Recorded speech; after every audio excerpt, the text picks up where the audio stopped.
Hello, biology, and welcome to our first video lecture. We're going to do video lectures throughout the year to minimize the amount of time that we have to take notes in class, which will allow us to do better things in class. It also gives you the space and time to do these notes when you see fit. Obviously, some of you take notes fast, some of you take notes slow, some of you might need more help than others to be able to get through this. So this is just meant for us to be able to approach new material in a way that's safe for all of us.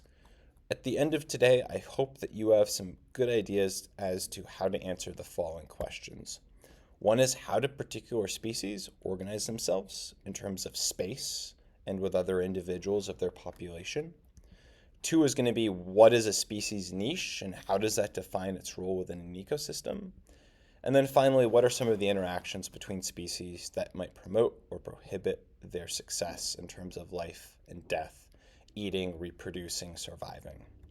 So the first thing we have to talk about is, if we find a particular species in a given environment, as we find pikas in the Midwest and the Rocky Mountains, how do we see those pikas? So that brings us to the first two words I want you to define: density and dispersion. Density is just going to be the number of individuals in a given space. So maybe I see 6 adult pikas in this rock slide. Dispersion is really what's the pattern or the structure or the organization of those individuals within that rock slide. And we really have 3 main types of dispersion when we look at organisms. The first is uniform. And uniform looks like these penguins or these dots, which is meant to show a representation. There's pretty equitable or even spacing between individuals, often because those organisms tend to be really territorial over space or over mates or over food. There's a variety of reasons why they keep their distance. So I want you, for the first type of dispersion, to think about why pikas, in terms of their life characteristics, tend to have a uniform dispersal throughout the rock slides. The second type of dispersion is random, and random is going to be what we see with dandelions in our lawn. It's spread out seemingly at random, almost as if you took confetti and threw it up in the air. There's not a rhyme or reason to it. And this is because often there's not a lot of competition for resources, and usually these organisms are stationary. They can't move out and spread out to choose their best environment. We sort of would call this, it's good enough. If the environment's good enough, they're going to be there. So what sort of factors do you think you'd have to change or remove or add to pikas in order to make them disperse more randomly? So the third type of dispersion is clumped.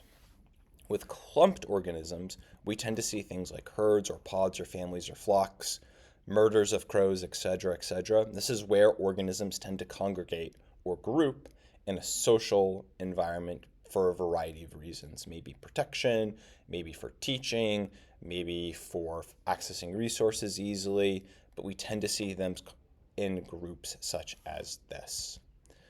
So what would we have to do to pikas or their environments to make them disperse in a clumped manner? And do you think they're already clumped? Those are two different questions to maybe think about that we'll answer in class.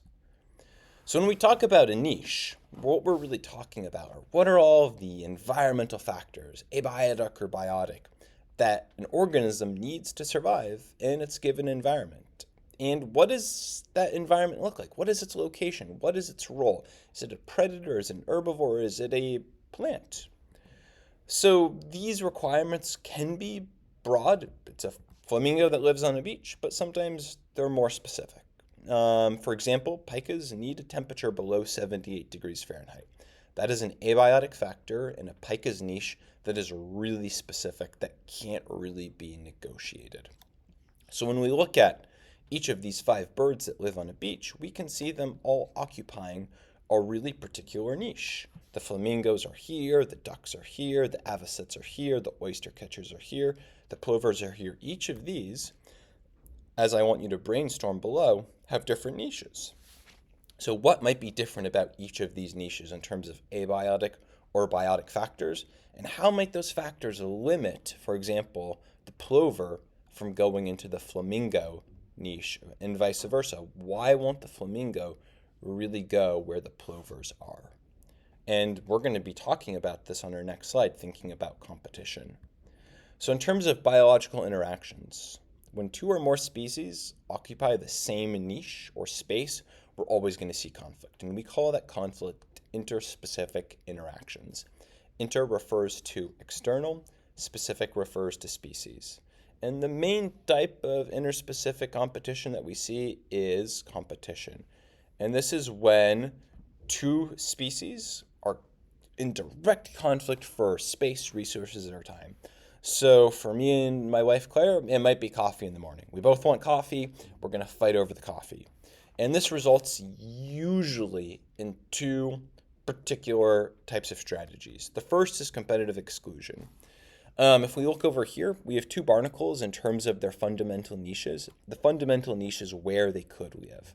The brown barnacle, the chalamus, could live from high tide all the way to low tide, but because it's competing for the space with the balanus, it only occupies the top region of the intertidal region. So competitive exclusion is where one species has its niche significantly reduced. I would not be honest if I didn't say that sometimes I take more coffee than I ought to have taken. I might be competitively excluding my wife Claire from coffee some mornings. The other type of competition that has a result is resource partitioning. And this is where there's a divide and conquer of specific resources. This is where my wife and I have now evolved to when it comes to our coffee. I tend to get coffee first thing in the morning. She gets coffee later on in the day, but I'm mindful of the fact that I need to only take 2 cups of coffee, not more, or else we're going to have too much overlap with our coffee requirements. So you'll notice with these 5 different birds, that each have a particular part of the tree that is theirs alone and no one else's. They do still have some competition, but competition has been reduced significantly, allowing each of these species to do a lot better than if they were all fighting over the same space. The next type of biological interaction are exploitations. Exploitations can be herbivory. We've seen a lot of plants evolve defense mechanisms to try and fight the scourge of herbivores. And also predation, where animals eating other animals has resulted in prey evolving horns or herds or color to symbolize poison. And the last type of biological interaction that tends to be quite positive are mutualism and commensalism. Mutualism is where 2 species benefit with each other. So many plants have roots where bacteria infiltrate and grow in these tiny little nodules. The bacteria give the plant chemicals to grow, and in return, the plant gives the bacteria food. Commensalism is where one species benefits and the other is unaffected. This is kind of hard to measure, but for example, these fish that latch onto the shark get a free ride. The shark really doesn't benefit in any way from this. So now that we know how different species interact and what a niche is, let's talk about what niches can look like. So when we look at these 3 types of species gray, species purple, species blue, they all have overlapping niches for an environment based on temperature and on precipitation. So there's competition occurring right off the bat. The first thing we should know about these individuals is that when we assign a niche to a population, we tend to see this bell curve, where there's an average that's right in the middle, where most individuals are happy, but there's always some extremes. Maybe there's some individuals that tolerate high temperatures or low temperatures much better than the average. If we see a bell curve or a niche where there's really narrow requirements, we call that a niche specialist, meaning most of the individuals are happy in a really small, finite, defined space. So for example, my wife growing up would only eat chicken nuggets at restaurants. So if that restaurant didn't have chicken nuggets, my wife's family didn't go to that restaurant. Alternatively, there are organisms that have niches that make them generalists, meaning that they have a really broad set of conditions where they're happy. So for example, killer whales can exist in all oceans. They eat fish, they eat whales, they eat sharks, they eat seals, they can eat moose if they're swimming in the water. They sometimes eat each other. There's not a lot that limit orca whales or killer whales from existing in any part of the world.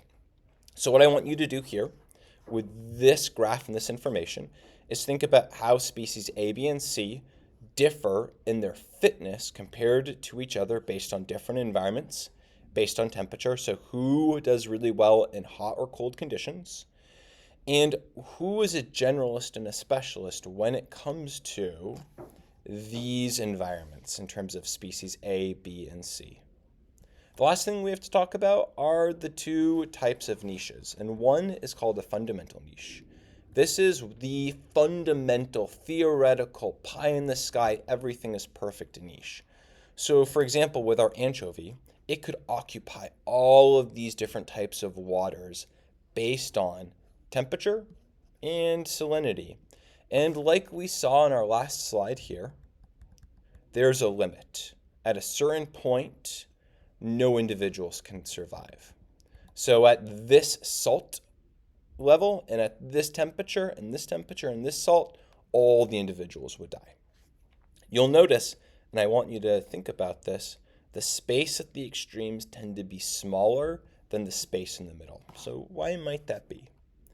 The second type of niche is a realized niche, and this is when blank hits the fan, so to speak. And this is because this anchovy isn't living in an ecosystem all by itself, and that ecosystem isn't always stable. So this is where the realities of the world come to fruition, come to life. So when we look at a realized niche, there are some not so great things about some parts of this theoretical niche. So for example, in really high temperatures, there might be more parasites to kill the anchovy. At really high salty waters, there might be fewer sources of food, so the anchovy might die. So a realized niche is going to be the space that the anchovy actually lives in. With this concept, I want you to think about why the transition from the extreme to the center isn't just blue to orange, but rather are shades of orange. What's going on here as you take a population of anchovies and you move them from here to here in terms of life and death, survival and success? That's going to be it for our new ideas for today. We've defined and explained that a realized niche is the space and environment that an organism survives in when you account for competition in different types of environments. We've explained the differences between a niche generalist and specialist. We've talked about competition, mutualism, commensalism, and predation. And we've also talked about clumped, random, and uniform types of dispersal. If you have questions, feel free to come into class and we'll talk about these things right at the beginning of class before we move on to new things. Thanks and have a great rest of your day.